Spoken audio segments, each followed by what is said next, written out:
ージで退勤してそのまま新幹線へ。新幹線ではネットフリックスでジブリを見ながら気持ちを高めます。名古屋に着いたらまずは味仙で一杯。このビールを楽しみに今日も働いてきました。どれも想像以上に辛かったです。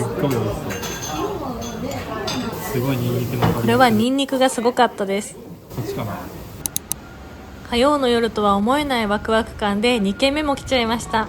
立ち食い寿司で日本酒をいただきます。本当はホテルに直行してすぐ寝る予定だったんですけど、でもお寿司を見つけちゃったので仕方ないです。美味しかったです。今回は新幹線とホテルがセットになったプランで予約をしました。ホテル代を計算してみたら実質1泊1220円、しかも天然温泉までついています。朝食も評判がいいみたいなので明日の朝が楽しみです。費用の詳細は動画の最後にまとめておきます。とはいえまだ寝ません。部屋でもう少し飲みたいと思います。ハッピーターン味、甘いです。おはようございます。朝食は名古屋グルメが楽しめるビュッフェです。今回はジブリパークがメインなので名古屋飯はここで全力で食べていきます。朝からもりもりです。どれも美味しくておかわりもしちゃいました。改めてこれだけ高価で実質1220円って超お得だと思います。昨日しっかり夜更かしした結果、開園10分前に到着しました。ジブリパーク。ラピュタとハウルをイメージしたエレベーターにベラヤーガの口が入り口になってる魔女の谷の入り口、あとこの松ぼっくりも YouTube で見てたんです。もう超大興奮です。メリーゴーランドは1000円するし時間もないので諦め、まずはグーチョキパン屋に並びます。子供たちは結構キキとトンボのコスプレをしていて可愛かったです。もし雨が降ればここでトンボになっちゃいますね。20分くらい待っていざ入店です。店内には美味しそうなパンがずらり。どれも魅力的で入った瞬間から迷ってしまいます。でもこうなることは予想していたので、実は事前に買いたいパンをリサーチしておきました。かわいい。あ、これあれだ。今日の洗濯物はお園さんの旦那さんの帽子と赤ちゃんのお洋服もありました。2階にあるキキのお部屋も映画そのまんまでした。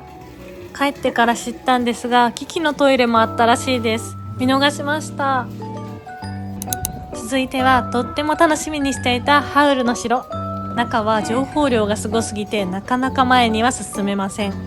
引き出しを全部開けて小物を一つ一つ見ながらハウルたちがここで暮らしている様子を妄想していました。こういう顔みたいな家だ。こちらはアーヤと魔女のお家です。大倉庫の予約時間に間に合わなそうなので後でまた見に来ます。大倉庫は11時の回を予約して到着したのは11時50分頃です。並ばずに入れました。なりきり名場面店は大行列だったので最初は諦めようと思ったんですが、よく見るとみんな顔なしに並んでいただけでした。隣の入り口は開いていたので意外とすんなり入れました。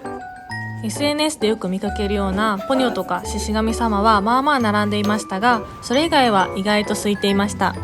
でも私はラピュタのシータが空から降ってくる写真を撮るのを楽しみにしてたんです。でも多分なくなっていて、多分なんですけど12月のリニューアルで入れ替えられちゃったっぽいです。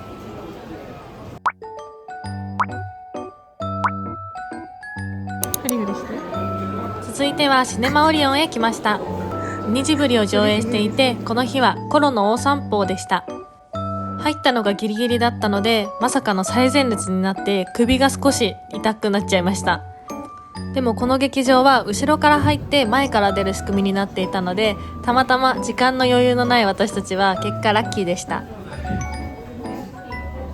企画展示室はジブリの食べ物に関する展示がしてありました。かなり楽しめたんですが、今調べてみたらまさかの7月8日からパノラマボックスっていう新しい展示が始まるみたいです。しかもなんかこれ宮崎駿監督がジブリパークのために制作した作品らしいです。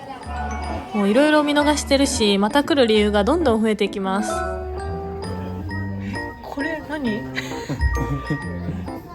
れトトロじゃなくない？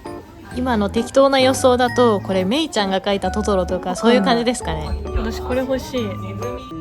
湯婆婆ってこんなに大きい細胞あったっけ。これいいね、一輪挿しいいね。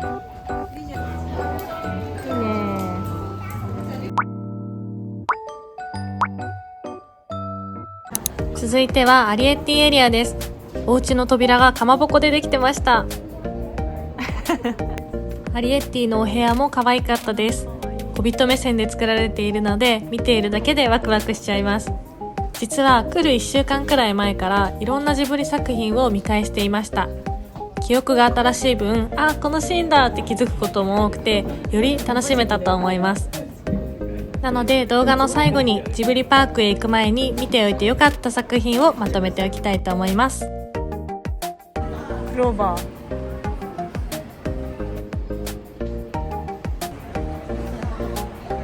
おいでおいでです。あ、おいでおいで。右から読むのか。上から見るとみんなが本当に小人みたいに見えます。大倉庫の1階の受付ではこんな地図ももらえます。私たちはこれを見ながら見逃した場所がないか確認しながら回りました。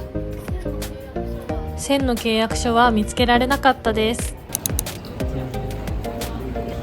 風立ちぬのシベリアを食べました。私は牛乳が苦手なんですが、この瓶の牛乳が甘くて美味しくてびっくりしました。パックと瓶で味違うのかな。続いてはどんどこ森に向かいます。バスを待つ間に朝買っておいたナポリタンパンとライスカレークロケットを食べることにしました。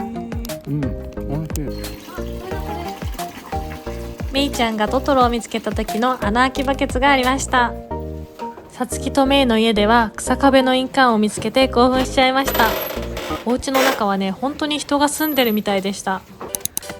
どんどこ堂は諦めるつもりでしたが、やっぱ絶対見たいってなって走って向かいました。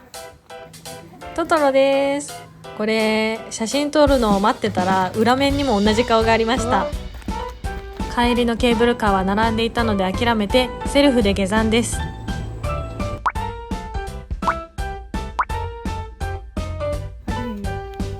たくさん走ってお腹が空いたのであんバタメロンパンを食べます。もののけの里にやってきました。ここではきなこ作りができたんですが、私たちは体験をしなかったので思っていたより早く見終わりました。次は青春の丘です。思っていたより遠くて気合で歩きました。バス停にはいろんなキャラの落書きがありました。猫を参上だって。公衆電話もあるのでぜひ皆さん電話をかけてみてください。猫の事務所も覗かせていただきます。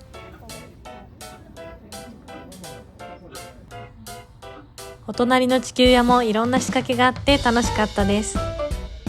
当初の計画通り魔女の谷に戻ってくることができました。さすがに疲れてきたので魔女の谷のレストランに入りました。すごい。目玉。こっちはグミ、同じパンナコッタが入ってるのかな。怖い、プルプルしてる。本当だ。なんかクマさんに見える。ミッキー。魔女の谷のフロートもパンナコッタも可愛いし美味しかったです。石にされちゃったヒン。道路もジブリか。朝見逃していたソフィーの作業場も見に行って行きたかったところはコンプリートです。また来てくれてもいいんだぜ。ジブリパークを満喫した後は名古屋駅で晩ご飯です。店内は落ち着いた雰囲気で旅の締めくくりにぴったりです。少しお高めではありますが出汁にこだわっているそうでとっても美味しかったです。土平日の弾丸ジブリパーク大満喫できました。今回の旅費はこんな感じです。費用の詳細はコメント欄のリンクにまとめておいたので気になる方は見てみてください。最後に事前に見返しておいてよかったと思ったジブリ作品はこちらです。かわいい。こんなピンクなんだ。それではご視聴ありがとうございました。バイバーイ。